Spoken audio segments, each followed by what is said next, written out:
Well, first off, thanks for celebrating the 30th anniversary with us here at Disney's Hollywood Studios. My name is Phil Holmes. I have the pleasure of being the vice president for this fantastic studio, and we're going to bring some fantastic things to you. Now, certainly, we're in unprecedented growth. You've certainly heard plenty of what we've been doing and what's coming.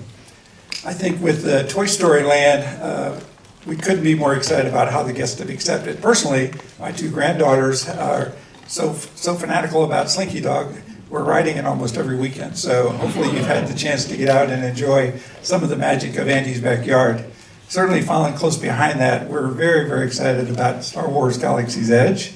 Certainly Disneyland will be leading the way and we'll soon to follow. But with all the excitement with that, I would tell you for me personally, this next opportunity to talk to you about Mickey and Minnie's Runaway Railway is truly one of my favorites. I genuinely mean this. This is truly for us, I think, one of those moments that we have kind of this breakthrough opportunity to share with you at the heart of who we are, Disney animation at its best, with certainly the first time we've ever had, believe it or not, Mickey and Minnie featured in a ride-through experience like no other. So I think you're truly going to enjoy this opportunity to kind of hear more about that. So to do that, we brought two of our very favorite Imagineers who are bringing this to life. So let me invite up Charita Carter and Kevin Rafferty.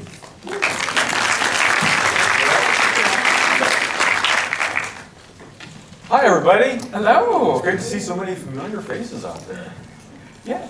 So I'm Charita Carter. I'm the producer of this attraction, and I have a history at Walt Disney Imagineering of leading a theatrical and scenic illusion team. And I'm very happy to say that a lot of what has been developed over in the last couple of years will be a major part of bringing this attraction to all of you. And I'm just really happy to be here for the 30th anniversary of the park. I've been an Imagineer for 40 years. On this attraction, by the way, I'm the show writer and the creative director. And I've been an Imagineer for over 40 years. And in fact, I worked on a lot of the elements on the original park here 30 years ago. So it's really fun. And then I've had the honor to bring added magic to the park in Twilight Zone Tower of Terror and Rock and Roller Coaster and Toy Story Mania. And my last major project was Cars Land at Radiator Springs Racers at Disney California Adventure. And what's really amazing is when I've had the opportunity and the honor and the privilege to bring an attraction to life from the spark of an idea to the opening day, which I like to call affectionately from the spark to the park, like Toy Story Mania, like Radiator Springs Racers. I love it. I absolutely love it when I get that feel in my gut that we have something really special.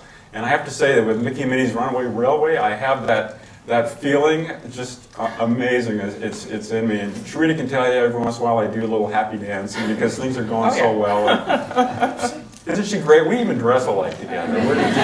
We're a team. We're a team. But I have to say, of all the attractions that I've helped to bring to life in parks all around the world, a bold statement, but I want to say this is my very favorite. All righty. So initially, let's just get everybody on the same page. So we're going to show you a short. You want to tell us a little bit about it? Yeah, let me do a little background on the concept ideation for Mickey and Minnie's Runaway Railway. I was really inspired by two things. One is kind of the comedy and the cadence and the music and the off-register stylized look of the new series of Mickey and Minnie shorts, the cartoon short series. I think they're up to 100 now. They're really funny and edgy. And what we brought along today is a sample of one of the 100, not necessarily our favorite, but just one, just to give you an idea. When I originally pitched this idea to management, the one line that I used was, you get to ride inside a Mickey cartoon short. You get to have an adventure. It's your adventure. You're like a fish out of water story in the cartoon world. As Phil mentioned, it's the first Mickey ride-through attraction ever. We wanted to introduce an Imagineering-generated original story and a theme song that's exclusive to the attraction in the spirit of Yo-Ho, Yo-Ho and Grim Grinning Ghosts and It's a Small World. And trust us, it sticks in your head, doesn't it?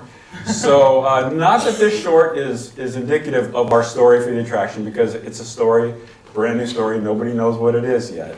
But it captures the flavor and kind of the feel and the essence and the fun of the experience when you get to ride inside a Mickey cartoon short. Imagine riding in one of these. Woo! It's all about the grand finale, just a little hint there. But back to the inspiration for the attraction idea. It was inspired by the world and the zaniness and the wackiness and the surprises of the shorts. In addition to a lot of the amazing work that Charita and her scenic illusions team has been inventing and developing just this amazing theatrical showmanship, a new way of delivering theater.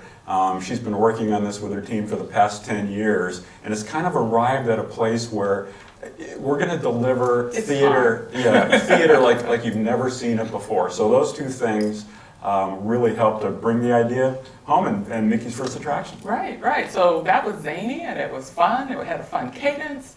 It had a variety of characters, cartoon logic, cartoon physics. Okay, so who does not want to be in a cartoon, a Mickey short cartoon? Is there anybody here interested in doing that? Well, I'm happy to tell you that that's exactly what we are doing with Mickey and Minnie's Runaway Railway. And what's so great about it is it's going into the Chinese theater, and what we did was design the marquee out in front of the Chinese theater, kind of in keeping with the spirit of the marquees. And in the heyday of Hollywood with the Chinese theater, they used to create exclusive custom marquees, big deals with the premieres. And so, hearkening back to that, our attraction marquee, which is going to go in the center section of the Chinese theater, is going to be, like they did for Ben-Hur and all these movies they premiered there, with no exception, Mickey and Minnie's Runaway Railway. And here comes the best part. It is neon-y and animated. It's really going to be cute. You're going to see it all the way down the end of Hollywood Boulevard. And that's going to draw you down the street to the forecourt of the Chinese Theater, where our adventure begins, our story begins, because we're here today to see Mickey and Minnie's, the premiere of Mickey and Minnie's latest short.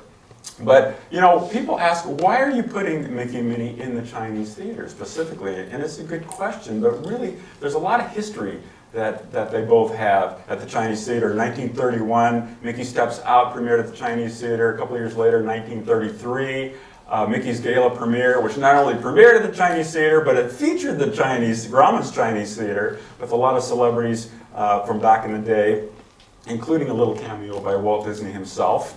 The Chinese theater serves as the perfect what better place than the heart of the park to put Mickey and Minnie anyway? But the front door of the Chinese theater lends itself perfectly that we're here to this attraction story, that we're here to see the premiere of Mickey and Minnie's latest short, which is called Perfect Picnic.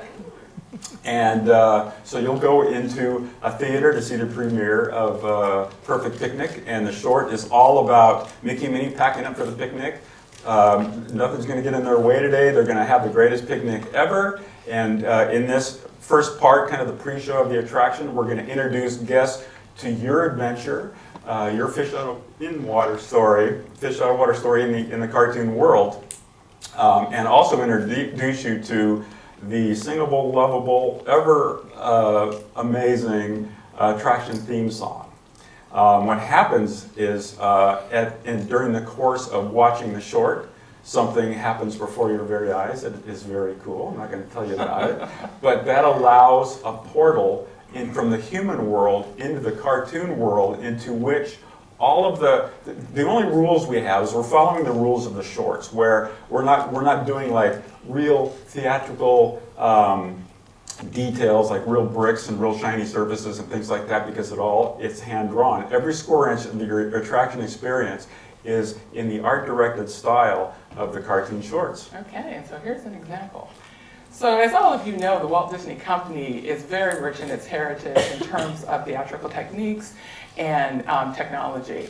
And we are drawing upon all of that. And then we're building upon that foundation with new technology and new techniques to really provide an immersive environment for our guests. And one of our welcome design challenges was the fact that the cartoon shorts has a very 2D flat style, and translating that into a dimensional environment so that we can invite all of our guests into it was a really welcomed design challenge. So we get to go to the park where Mickey and Minnie are heading for their picnic, Runaway Park, and we're going to hop on board the Runaway Railroad for a great little tour around the park. And our adventure begins when we see the friends, Mickey and Minnie and Goofy all together in the first scene of the attraction. And after that, anything goes. As Charita said, forget the rules of logic, forget the rules of physics. It's going to be one surprise after another. Right, so just talking about that design language, it was very important for, as Kevin said, to stay within the rules of the animated shorts. So to give you one example, there are no shiny or reflective surfaces in the cartoon world, yet we are bringing you into that dimensional world. So we had to took great lengths to make sure that we're hand painting and printing so that we could really, really stay true to that style. And I'm going to give you a quick example of that. So what we have here is, this is a model. It's about 2 feet of the locomotive. This is an early rendition, but it gives you a great idea of where we're going with this. So we had the model shop put this together, and then what we did was, we both painted and printed, and as you can see, there are no shiny reflections or surfaces there. It's all hand done. And in order for us to tell our story, we really need this locomotive to live in both a white light and a dark light world. So we also came up with a special painting technique. So what you're looking at here is how it looks in a white light scene, and this is how it looks in a black light scene. It's really stunning. I just love this locomotive. So that's part of the look of it. The sound of it is, the soundscape is a great story into itself. For the look of it, we reached out to Joseph Holt, who was the original art director for the first series, the first season, couple of seasons, and he's the one that kind of created that off-register, flat, amazing cartoon look. And so he came in as a consultant with us to work on making sure that we're sticking to, the only rules we're sticking to in this attraction are the rules of the design, so that it's all very believable. But one of the things I'm just over the top excited about is the music. I mean, I am a huge fan. I grew up in Disneyland. I love all the attractions with original theme songs. And so I always said that someday I'm going to work on an attraction that has an original theme song that people can't get out of their heads. And so, and it's here. And we went to Chris Willis, who is, just the most amazing, most talented. He came up with original scores and adapted kind of the arrangements in all the Mickey shorts, over 100 of them. He did all of that. He's a machine, and what's been so fun about working with Chris is it's kind of like the old days of the Disney studios where the musicians and the animators had to relearn their craft in the 3 dimensions and immersive experiences for the theme park world. And Chris is such a huge park fan, like the rest of us, and he jumped on board and he accepted this challenge. And he not only created what we just love, this attraction theme song, but and we're scoring the whole thing like a movie. We use a 65-piece orchestra. We have a 24-voice vocal chorus. It's the soundscape alone is stunning. And the other part of that story, not just the music. The whole thing is a musical, by the way. Not just the music, but the soundscape itself. That's Kevin right there on the end. So speaking of the 30th anniversary, this was a couple of years before, it's probably 1986-ish, I'm thinking. But Jimmy McDonald is there on the far right. And Jimmy McDonald became a dear friend, a dear family friend. Next to me there is Joe Harrington. Joe and I have worked on many, many attractions together, including Rock and Roller Coaster, Radiator Springs Racers. Joe is kind of the good luck charm. He's amazing. He is our sound effects wizard. And so we go back many years. And Jimmy, for those of you, I'm sure all of you know about Jimmy, but Jimmy was the voice of Mickey Mouse for 38 years.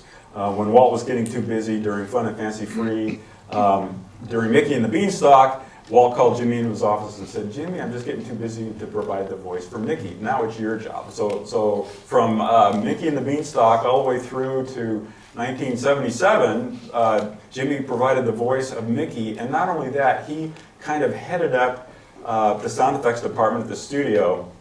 Over the years, there we are on a set with Jimmy, Joe, and myself, and he was just the greatest guy. Over his career, from 1934 to 1977-ish, Jimmy actually hand-built and created the sound effects devices out of like wood and steel and hubcaps and you name it to deliver sound. I mean, all of the TV shows and movies I saw growing up, Jimmy did all the sound for. He created over 20,000 effects, and we now kind of lovingly own those and cherish those at Imagineering. And I'm very happy to say that that we decided that, in today's day and age with digital everything, and you can just grab files that you need, and it's very convenient. Because it's Mickey and because we love this so much, we decided to go old school, and we're creating the entire sound effects, all the soundscape, everything that surrounds you in this amazing attraction is done lovingly by hand and by foot and by voice. And Minnie, using a lot of Jimmy's original contraptions that we got out of storage, dusted off, and we're using them. It's just, and in honor of Jimmy, I mean, look at his connection to Mickey, not only the voice of Mickey, but provided all the sound effects for all the cartoon shorts over the years. And we've really, really been having a blast with creating that soundscape.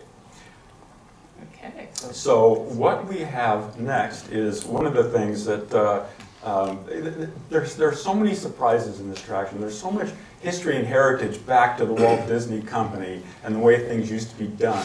What you're seeing here is a photograph of one of the original 3 whistles that was used in Steamboat Willie. As you know, the first sound cartoon from 1928. And it's a tritone whistle, and we decided to use that very whistle for the sound of Goofy's locomotive on the train. So, Kevin, I think we can do better. I think so. I think we have a celebrity in our audience, a little piece of Disney history. This is the whistle, everybody, from 1928, Steamboat Willie. Let's hear it. I'm just, so honored to be holding this, and so what's so great about it is, again, this will be the sound of the whistle on Mickey and Minnie's Runaway Railway, and it sounds something like this.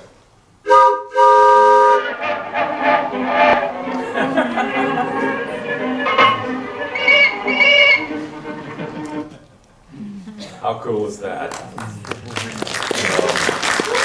And there's a locomotive there.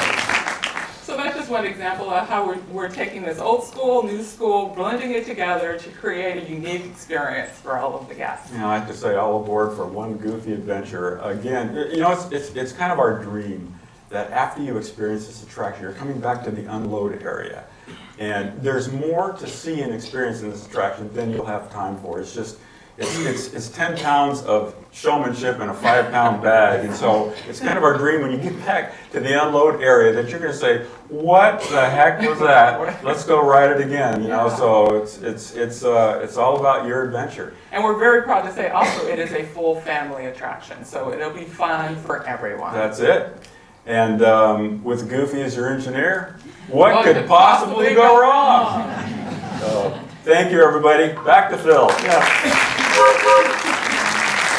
Well done. Well, how about you? There's some great stories there that I hadn't heard yet either. So that was, needless to say, fantastic. Thank you, Kevin and Charita. So that, as you can see why we're so excited about it, it's definitely going to be something for the whole family. And at the heart of the park, as Kevin mentioned, is exactly where it should be.